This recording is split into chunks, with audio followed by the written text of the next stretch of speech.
Hey everybody.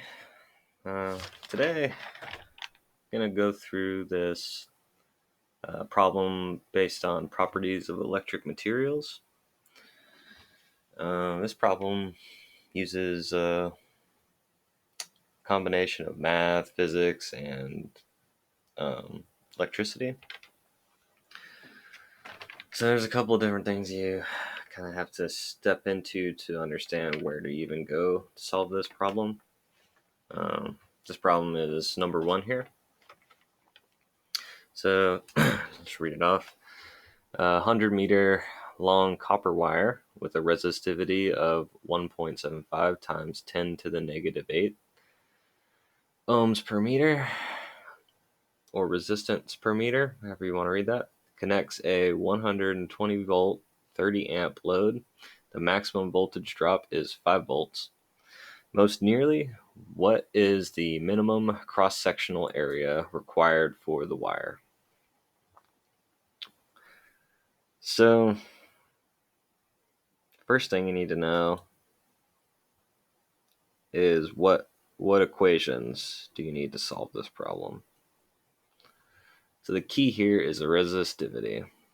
Now, if you're taking the FE exam, the actual equation for resistivity is in the reference manual or handbook. So I would recommend just knowing that you can go straight to that section and get that equation, because it's your keyword there. So that's not the only equation that you'll need here. The other one you'll need is Ohm's law in this case. So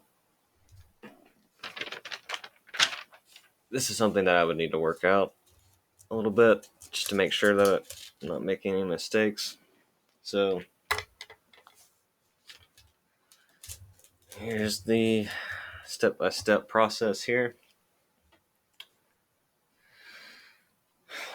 So the things we know are the length of the wire, which is 100 meters, the resistivity of the wire,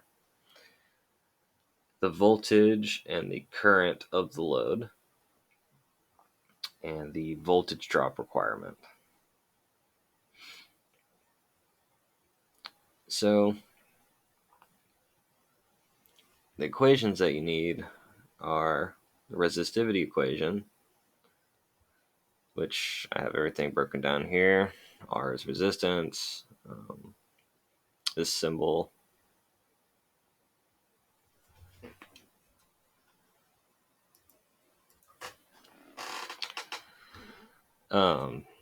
this one is rho. So rho equals resistivity. It's a Greek letter here. L equals the length of the medium. In this case, the medium is the wire.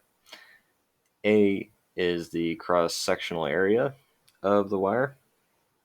So the other equation you need is Ohm's law, which is V equals R times I, or in this case, R equals V over I, just manipulating the equation.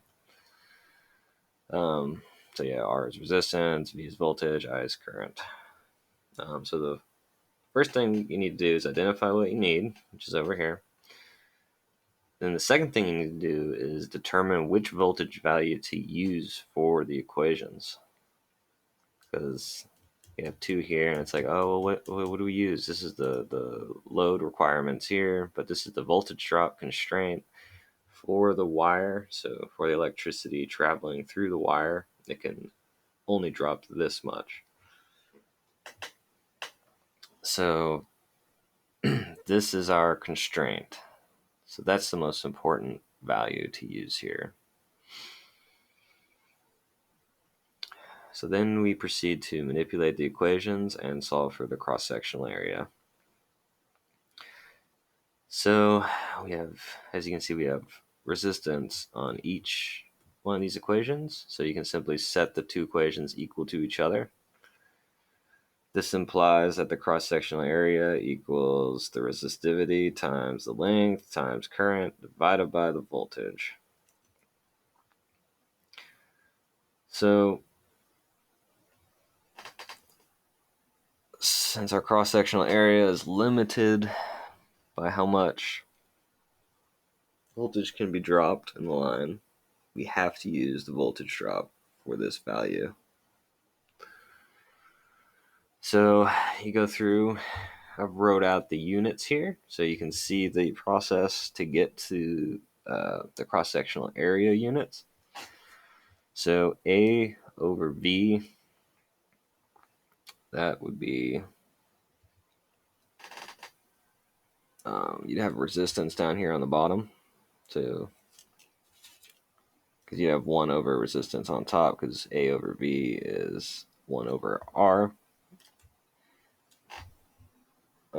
So VA and the resistance cancel out, leaving you with meters times meters, which gives you meters squared.